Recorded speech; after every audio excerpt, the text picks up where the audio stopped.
15h15.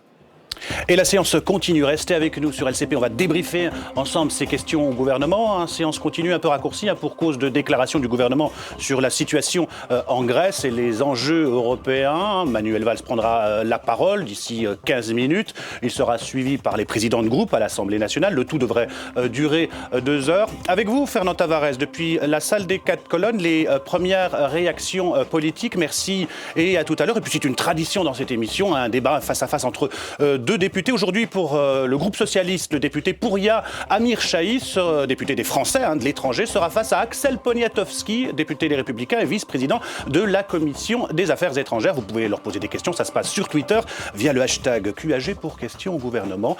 Bienvenue dans la séance continue.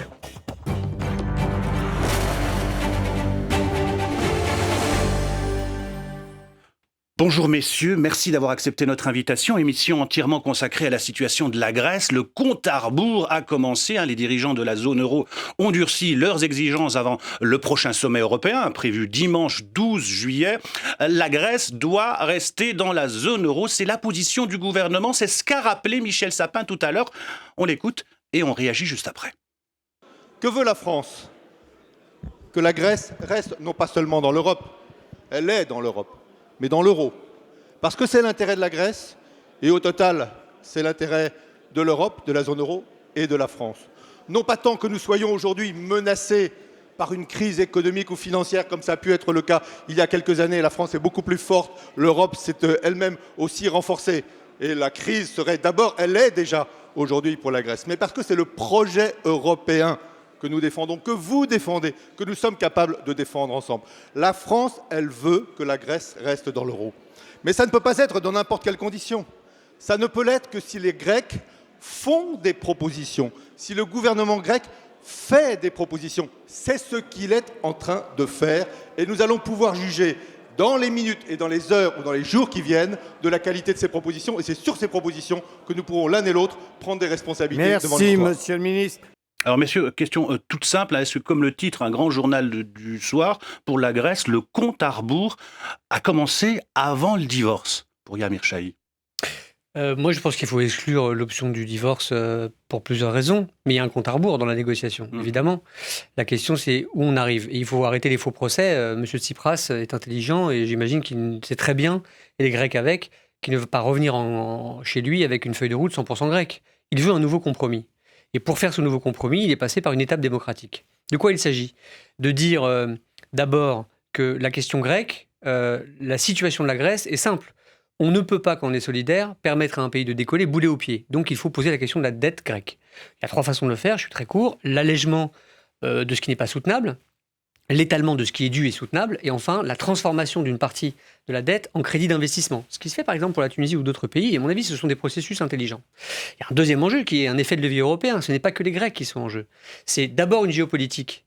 La Grèce, c'est la confluence de la Méditerranée, on en parle souvent avec Axel Poniatowski en commission des affaires étrangères, dans une déstabilisation particulière, et prise entre le chaos du Levant et le chaos des Balkans, attention, on ne peut pas décréter comme l'ont fait à leur façon avec leurs mots, messieurs Sarkozy d'un côté, madame Le Pen de l'autre. Oui, il faut accepter l'idée que la Grèce soit hors zone. C'est irresponsable dans cette situation-là. Et enfin, 3e point, et je m'arrête là, il y a un effet de levier européen. Parler de la Grèce, c'est parler aussi du destin européen, du destin collectif. Et je préfère être solidaire de Grecs qui ont la monnaie que d'écouter les leçons permanentes, soit des Britanniques qui n'ont pas la monnaie, soit des seuls Allemands qui ont un peu la mémoire courte et qui se rappellent quand même, nos amis allemands, que par 2 fois, nous avons payé pour eux. Après 1945 et après la chute du mur de Berlin. Il y a quand même aujourd'hui un ultimatum. Si dimanche, il n'y a aucun accord entre le gouvernement de la gauche radicale d'Alexis Tsipras et ses créanciers n'a été trouvé, l'Europe en tirera les conclusions lors d'un conseil avec les 28 pays membres. C'est ce que dit Donald Tusk, le président européen du Conseil européen. Ça ne rigole plus, Axel Poniatowski. Non, ça rigole pas du tout, mais ça rigole plus depuis un certain temps. Je crois qu'hier, tout le monde a été assez surpris, si vous voulez, que Tsipras arrive à ce Conseil de la zone euro sans aucune proposition. Tous les ministres attendaient à ce qu'il y ait quand même des nouvelles propositions grecques, car il n'y a eu du tout. Il est arrivé avec son sourire, et puis rien d'autre. Dans cette affaire, tout le monde dit à peu près la même chose, en fait, à des degrés divers. Si vous voulez. Le fond, c'est quoi ? La Grèce n'a pas un droit à recevoir des milliards d'euros de la part des autres. Et les autres, l'Allemagne en premier, n'ont pas une obligation à verser des milliards d'euros à la Grèce, simplement de cette façon-là. Si vous êtes vous-même très endetté, que vous allez voir votre banquier, vous n'aurez pas un droit à exiger de votre banquier de recevoir encore plus d'argent. Ça ne marche pas comme ça. Donc si je vous comprends bien, on se rapproche de plus en plus d'une sortie de la Grèce de la zone euro. Ça dépend si je vous écoute. Mais ça dépend de la Grèce. Ou bien la Grèce, parce que le problème, ça n'est pas tant le stock de la dette aujourd'hui. C'est pas vraiment ça l'enjeu. L'enjeu, c'est est-ce que la Grèce est prête à faire un certain nombre de réformes, et en particulier sur ses retraites, parce que le montant des retraites grecques sont complètement déficitaires. Bien. Donc, est-ce qu'elle est prête à faire quelques réformes pour rééquilibrer son budget, ou est-ce qu'elle refuse de faire toute réforme, auquel cas elle sortira de la zone euro? Moi, j'ai un désaccord avec cette approche-là, parce que d'abord, les propositions ont été faites, et des réformes aussi. Y compris, c'est pas moi qui le dis, c'est l'Union européenne elle-même, le budget le plus sain structurellement présenté depuis un an, c'est les Grecs eux-mêmes, d'accord? Et dans leur part qu'ils ont prise, et en désendettement, et en réforme dite structurelle. Par ailleurs, la question des retraites, je veux bien qu'on décide à la place de nos voisins ce qui est bon pour eux ou pas, mais enfin, c'est epsilon dans l'immensité du poids de la dette grecque aujourd'hui. Deuxièmement, on peut faire des raccourcis faciles avec le rapport aux banquiers. Je comprends bien la pédagogie vis-à-vis de l'opinion. Mais ce qui se joue, c'est qu'en Europe, tout le monde paye pour tout le monde. Il est arrivé d'ailleurs que la France en profite. Il est arrivé à ce que l'Allemagne en profite. Je rappelle que la réunification allemande n'a pas été payée que par les seuls Allemands, sauf à nourrir cette idée que les Allemands auraient en leur gène quelque chose qui, par leur discipline, permettrait de... Non. C'est la solidarité qui a joué. Et c'est normal. Il faut que les Allemands s'en souviennent. Je ne dis pas que les Grecs ne sont pas devant leur propre responsabilité. C'est pas comme ça que ça marche. Mais peut-être que c'est pas comme ça que ça marche. Mais ce qui est sûr, Axel Poniatowski, je pense qu'on sera, j'espère, d'accord là-dessus, c'est que ce qui marche pas, c'est le modèle actuel. Parce qu'il emmène dans le mur des sociétés et un modèle européen qui est totalement en crise. Non, il marche pas. Écoutez, plus de pauvres, plus de chômeurs, et une Europe qui est... On peut pas faire Axel Poniatowski, qu'est-ce qu'on demande à Alexis Tsipras aujourd'hui? Donc, une demande en bonne et due forme d'assistance financière, c'est fait ce matin. Je ne peux pas le reconnaître. Et des réformes solides et crédibles. Oui, et puis surtout... Plus d'austérité. Et puis surtout de la confiance. Le problème, c'est qu'on n'a absolument pas confiance. Mais c'est les gens qui n'ont pas confiance dans les 18 autres. Je termine. Je veux dire, on n'a absolument pas confiance la façon dont Tsipras actuellement gouverne le pays. Samaras était arrivé, le précédent Premier ministre, était arrivé à rééquilibrer à peu près les choses, d'accord?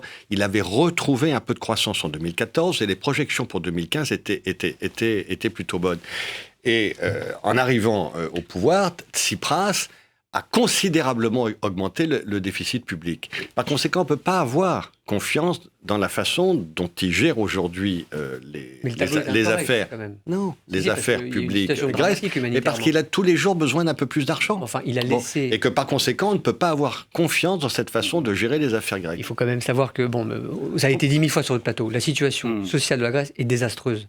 Et le prédécesseur de M. Tsipras l'a laissé dans un état calamiteux. Vous n'y pouvez rien. Un peu meilleur. Oui, vous n'y pouvez rien, mais les tableaux Excel, ça suffit. Non. Et le fait de dire ça allait mieux parce que les comptes présentés étaient plus potables, très bien. C'est pas ça le sujet. Le sujet, c'est la vie des gens. C'est notre projet commun. On fait Europe ou on fait pas Europe. On fait PAC ou on fait pas PAC. C'est pas la solidarité qu'on veut. Mais ça ne peut pas être la fuite en avant. Non, mais il n'y a pas de fuite en avant.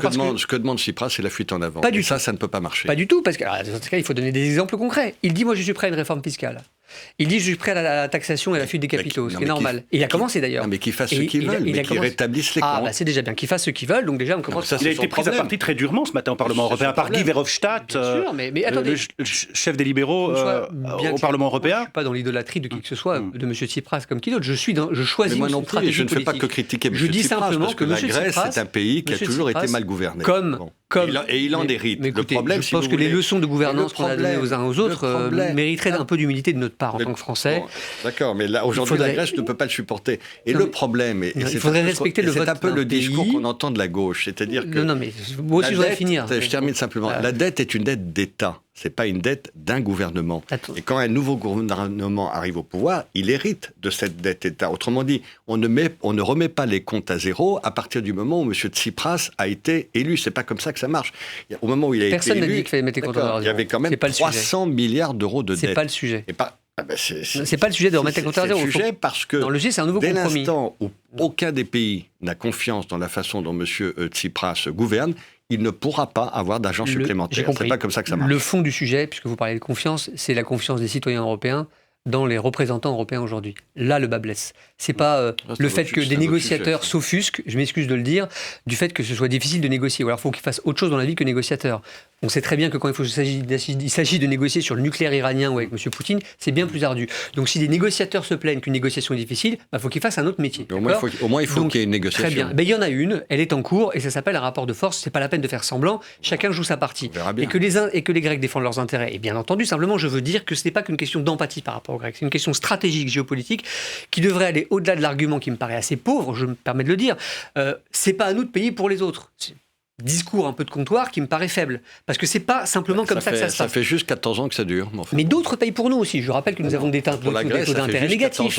Nous empruntons à des taux d'intérêt négatifs. Il y a des gens qui payent pour ces taux d'intérêt négatifs. D'accord ? Parce que d'autres ne sont pas. Sont des bons. Oui. La solidarité, ça se construit. Je dis pas que ce soit formidable en France. Ça se construit à plusieurs. Et je pense qu'il faut avoir la lucidité, pour nous, Français, de dire on a un projet européen qui est en panne. C'est une vérité, il faut le redynamiser et à toute chose malheur est bon. J'essaie de mettre de l'intelligence là-dedans, vous en mettez aussi, chacun à sa façon, mais servons-nous de la crise pour faire effet de levier.